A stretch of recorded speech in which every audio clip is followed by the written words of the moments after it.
Hey guys, TBL here with more Call of Duty Black Ops 2 coverage for the PS3. Alright, we've made our way to the main menu here, which looks pretty cool. David Mason, so yeah. As I'm sure some of you know, you play as, I guess the main character of this is the son of Mason from Black Ops 1. Listen, the brightness, I always put that as really bright. No, I'm not afraid of the dark, it's just how I work. Hearing impaired, I am not hearing impaired, so I'm going to leave that on off. Treyarch mix. Well, let's take a listen.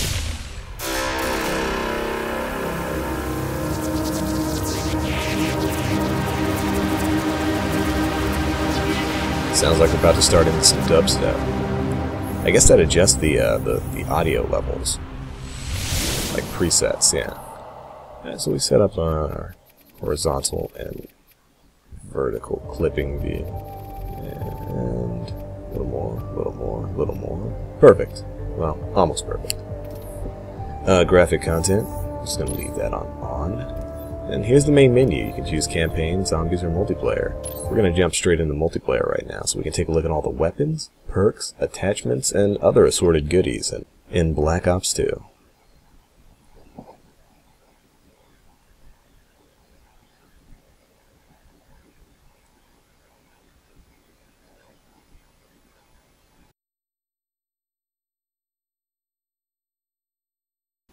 Alright, here we are at the multiplayer menu for Call of Duty Black Ops 2. And head to options real quick, so I'm going to show you something. Now, contrary to the previous Call of Duty games, at least the console one, this Black Ops 2 actually displays at a full 1080 resolution, which caught me by surprise when the game didn't switch to 1280 by 720 when you started off. And I think this is the first console Call of Duty game to do that, to actually display at a full 1920 by 1080 I or P, whichever you're running on. And that being said, you can actually install the textures to your system's hard drive, which is what I'm doing right now. I guess that allows it to stream better and maybe load a little bit faster. It doesn't have to preload the textures every time you play the game. But as you can see, if you're going to go with this route, which I would recommend, I did notice that it made things a little bit faster. But it does take up a lot of space, nearly 2 gigs of space, so you got to be prepared for that if you're going to go with this route, but I would definitely recommend it.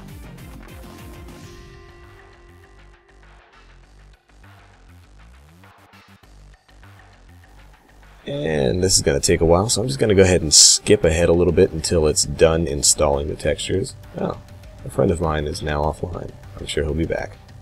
Alright, now that we're done with all that, as you can see the install finished, let's head back and take a look at what we've got inside Call of Duty Black Ops 2. Take a look at all the weapons and perks and attachments that we can go through. So let's start with Custom Class 1, Weapons the MTAR. And as you can see, just like most other Call of Duty games, you get 3 basic perks, lethal and a tactical grenade, and then something new in this game called wild cards, which I'll explain to you a little bit later. They're basically like adding extra attachments, perks, and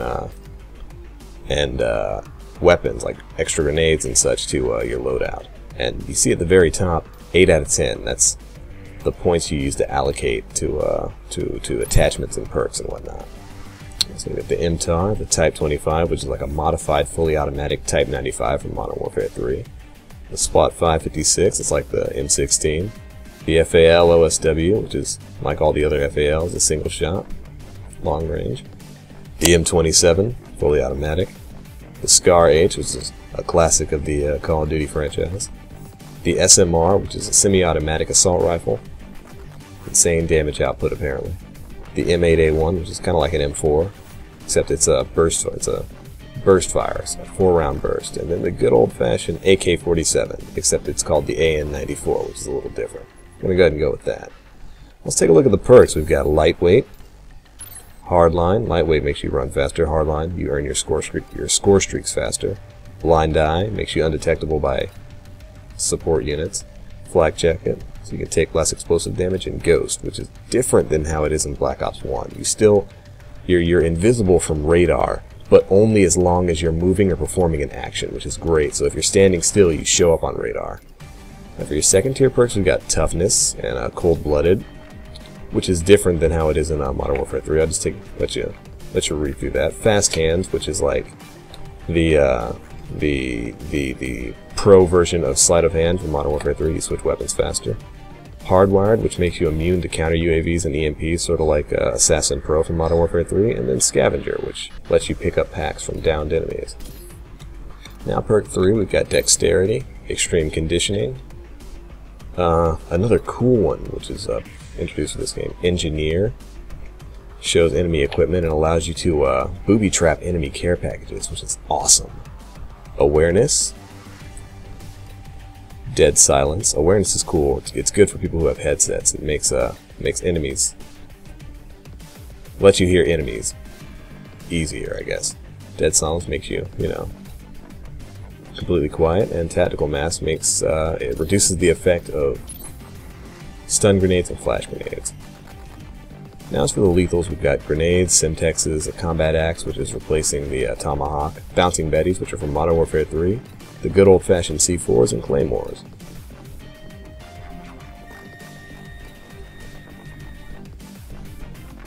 For tacticals, there's a few new ones. We've got basic concussion grenade, and smoke grenades. A new thing called the sensor grenade, which detects enemy soldiers, so it's like a mini UAV. The black hat, which is what you use to hack care packages or disable enemy vehicles. It's really cool. A new grenade called the shock charge, which is a proximity mine that shocks enemies, kind of like a stun, like a taser. An EMP grenade, which is from Modern Warfare 3. Flashbangs. The trophy system, which is from Modern Warfare 3. But they modified it a little bit. Missiles that are called in on you have a chance to penetrate. Something that was really annoying in Modern Warfare 3 was somebody calls in a Predator missile and you got a trophy system. It just blows it right up. Well, now Predator missiles, or whatever they're called in this game, have a chance to go through. And then you've got your basic tactical insertion, which everybody knows what that does. You get to choose your spawn point. Now let's take a look at the wild cards. As like I said before, you can use these to allocate more, or you can allocate more points, as you can see up at the top, from 7 out of 10. You can use these to add more perks or more attachments to your weapons, or to carry a second primary. Perk 1 Greed gives you another first tier perk, Perk 2 Greed gives you another second tier perk, and so on. Overkill lets you take another primary weapon. Primary Gunfighter allows you to equip another attachment to your primary, and Secondary Gunfighter does the same thing, except when you're using Overkill. Equip a secondary attachment to your second primary. Let's go with Perk 1 and the primary attachment. Now let's move on to take a look at the attachments. You got the quick draw handle, reflex sights, fast mags, which is like it's from Black Ops 1, ACOG scope, a foregrip, an extended stock, which helps you move faster while you're aiming, sort of like a Stalker from Modern Warfare 3, full metal jackets, suppressors to reduce muzzle flash, an EOTech sight, which is basically a hollow sight, select fire, which is cool. It allows you to switch your weapon between semi-automatic and fully automatic fire rates. A laser sight, which increases your hip fire accuracy. It's kind of like steady aim. A target finder, which is like a hollow sight, but you can tag enemies and then it'll notify you when that enemy is in your crosshairs. A hybrid optic, which is basically the hybrid sight from Modern Warfare 3. It's a ACOG mixed with a reflex red dot sight. You got an extended clip for your mags, and a grenade launcher, and the MMS, which is really cool, the millimeter scanner. It detects lingering heat signatures from enemies through materials, so it allows you to see through walls. That's freaking sick. Now the launchers, you got the SMAW, basically the stinger of this game, the FHJ, and the RPG. Can't go wrong with the classic. For your specials, you've got a crossbow which fires explosive bolts, and the brand new ballistic knife. Look at the damage on that thing. That is ridiculous. Moving on to the handguns, you got the 5.7 from Modern Warfare 3, a TAC-45, a B-23R, the Executioner, which serves as this game's magnum of sorts, except it fires shotgun shells, which is insane. And then the Cap-40, which is fully automatic. It's kind of like a G-18.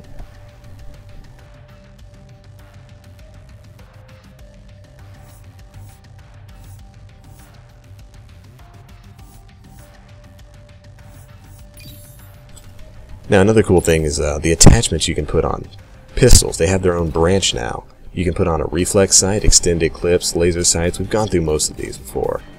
But dual wielding is, I think, exclusive to pistols in this game. Oh, and see, this is what'll happen if you put too many attachments on and you don't have enough wildcard points to apply them to. See, up at the top, I'm at 10 out of 10, so I can't put anything else on my loadout. For each loadout, you get 10 points, and you allocate those points using weapons, perks, attachments, all the good stuff. Now time for the score streaks. Yeah, the good stuff. I'll explain how score streaks work in this game after we go through this. But first, you've got the basic UAV. Allows you to see enemies on your radar, enemies who aren't hidden. The RCXD, which is a classic from Black Ops 1. The Hunter Killer, which seeks out enemy targets or vehicles and just kind of blazes through them. The care package, which something really cool about care packages in this game is that if you call in a care package and it's something you don't want, you can actually send it back up and roll for something else. Thought that was pretty cool. Tired of getting resupplies.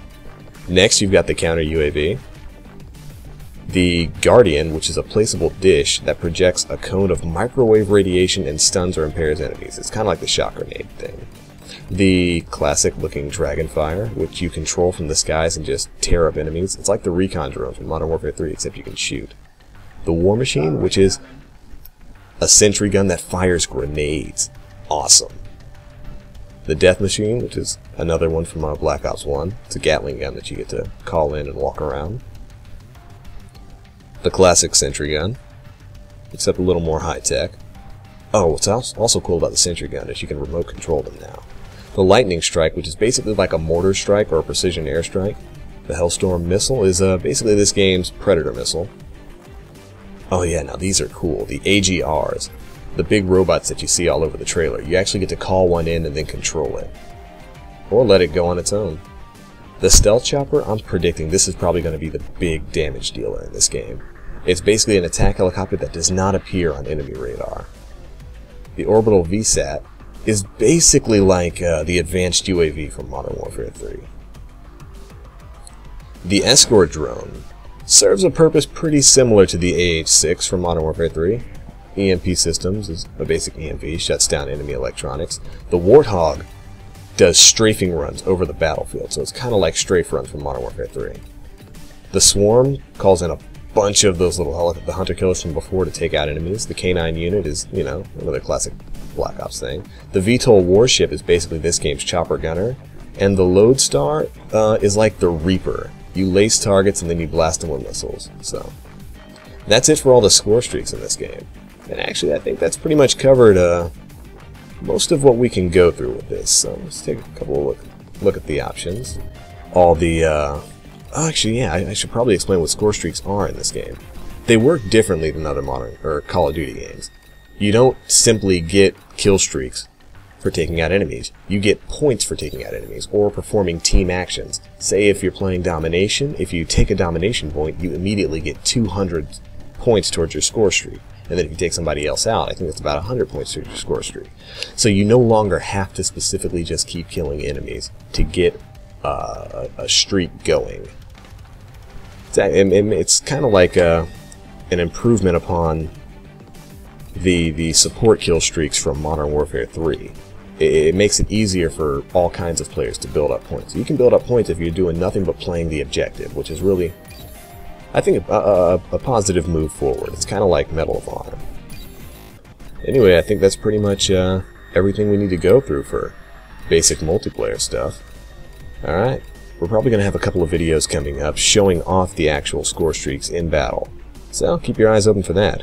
Once again, this is the Black Link from EOTW Podcast. Stay frosty, guys.